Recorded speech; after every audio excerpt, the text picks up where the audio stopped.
Assalamualaikum warahmatullahi wabarakatuh. Perkenalkan, nama saya Hafiz Fahrul Razi, NPM 22125858. Bismillahirrahmanirrahim. Alhamdulillahirabbil alamin. Assalatu wassalamu ala asyrafil anbiya'i wal mursalin sayyidina wa maulana Muhammadin wa ala alihi wa sahbihi ajma'in.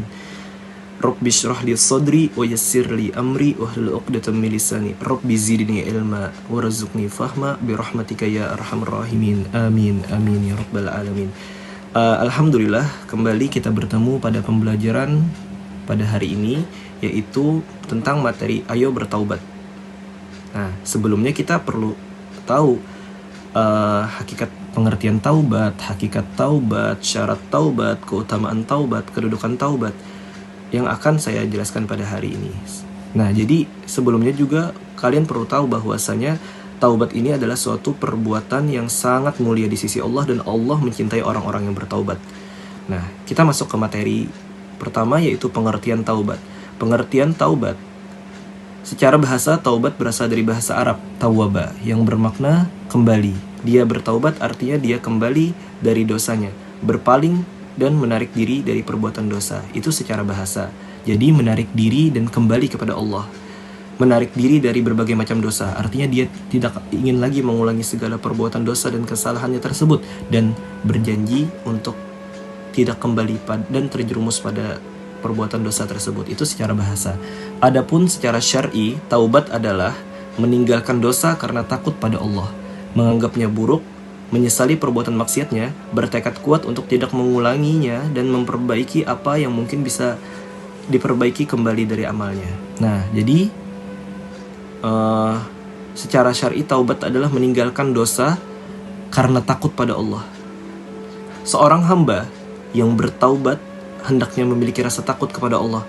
Takut dalam artian takut kepada Allah akan azabnya, takut akan betapa banyak dosa yang dia miliki. Dia menyesal atas perbuatan dosa tersebut. Dia juga bertekad untuk tidak mengulangi dari perbuatan dosa tersebut, dan memperbaiki apa yang mungkin bisa diperbaiki dari sisa-sisa umurnya. Inilah pengertian taubat. Pengertian taubat yaitu adalah meninggalkan dosa karena takut pada Allah, menganggapnya buruk, menyesali perbuatan maksiatnya, bertekad kuat untuk tidak mengulanginya, dan memperbaiki apa yang mungkin bisa diperbaiki dari amalnya. Nah, itu pengertian taubat. Kemudian masuk ke materi berikutnya, yaitu hakikat taubat. Hakikat taubat yaitu perasaan hati yang menyesali perbuatan maksiat yang sudah terjadi, lalu mengarahkan hati kepada Allah pada sisa usianya serta menahan diri dari dosa. Nah, ini adalah hakikat taubat. Sebelumnya itu adalah pengertian taubat. Sekarang kita masuk ke hakikat taubat. Hakikat taubat, perasaan hati yang menyesali perbuatan maksiat yang pernah ia lakukan. Nah, semua manusia itu pasti memiliki dosa dan kesalahan. Lalu hakikat taubat sendiri adalah ketika seorang hamba menyesali secara mendalam akan perbuatan dosa dan kesalahannya, lalu dia bertekad kuat untuk tidak mengulanginya dan berjanji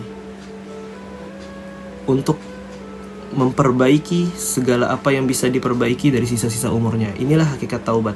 Hakikat taubat adalah ketika seorang hamba kembali kepada Allah dengan berbagai macam lumuran dosa dan kesalahan, dan dia kembali kepada Allah dengan daya dan upayanya yang lemah, menyesal dan menangis akan segala apa yang pernah ia perbuat. Ini adalah hakikat taubat.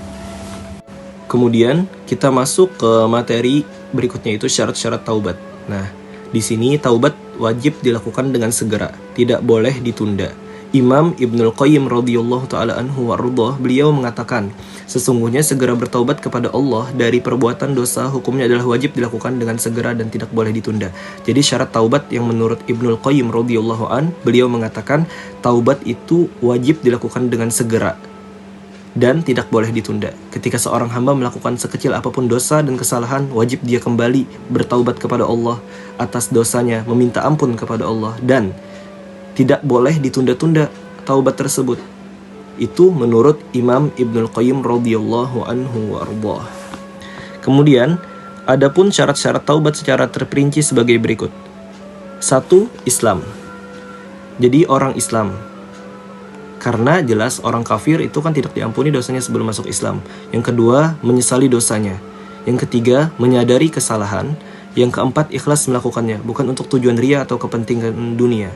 Yang kelima, memohon ampun kepada Allah dengan memperbanyak istighfar. Yang keenam, berjanji tidak akan mengulangi perbuatan dosa tersebut. Yang kemudian, yang terakhir adalah menutupi kesalahan dengan perbuatan yang terpuji amal soleh. Nah, dari berbagai macam syarat-syarat taubat tersebut sudah jelas bahwasanya di situ ada dikatakan menyadari kesalahan atau mengakui dosanya. Kita sebagai hambanya Allah tidak pernah lepas dari yang namanya dosa dan kesalahan. Kita semua, siapapun, baik itu pejabat, pemerintah, rakyat biasa, orang miskin, orang kaya, semua pasti pernah melakukan dosa dan kesalahan. Nah, namun ketika seorang hamba diberikan cahaya taubat, maka dia akan menyadari bahwasanya dirinya banyak dosa dan kesalahan, lalu dirinya merendahkan diri kepada Allah dengan meminta ampun kepada Allah, dengan memperbanyak istighfar kepada Allah. Nah, inilah syarat-syarat taubat. Islam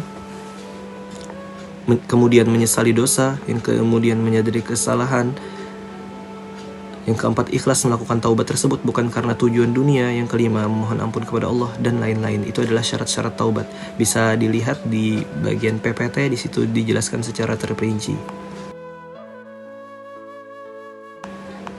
Kedudukan taubat. Kedudukan taubat menurut Ibnul Qayyim adalah kedudukan yang pertama, pertengahan, dan terakhir. Hamba yang meniti jalan menuju Rabb-nya tidak akan menjauhi dan selalu menepati sampai mati. Jadi taubat adalah langkah awal dan langkah akhir sebagai seorang hamba untuk dekat kepada Allah Subhanahu wa taala. Nah, kedudukan taubat ini adalah bagaikan pondasi dalam sebuah bangunan, merupakan pondasi awal untuk memperkuat kokoh dan berdiri tegaknya suatu amal soleh. Nah, melihat betapa pentingnya kedudukan taubat, hendaknya kita agar segera melaksanakan taubat tersebut. Kenapa? Karena kita tahu dan kita mungkin sering mendengar bahwasanya orang yang bertaubat adalah orang-orang yang dicintai oleh Allah Subhanahu wa taala. Nah, bayangkan seorang hamba yang banyak dosa dan kesalahan lalu mereka bertaubat kepada Allah, dia mendapatkan derajat mahbubin. Orang yang dicintai oleh Allah, orang yang dicintai oleh Allah Subhanahu wa taala adalah orang yang sangat mulia, Masya Allah. Mudah-mudahan kita tergolong hamba yang senantiasa memperbanyak taubat dan meminta ampun kepada Allah Subhanahu wa taala. Keutamaan taubat. Taubat adalah menjadikan dirinya orang-orang yang benar-benar bahagia di dunia dan di akhirat, dan orang yang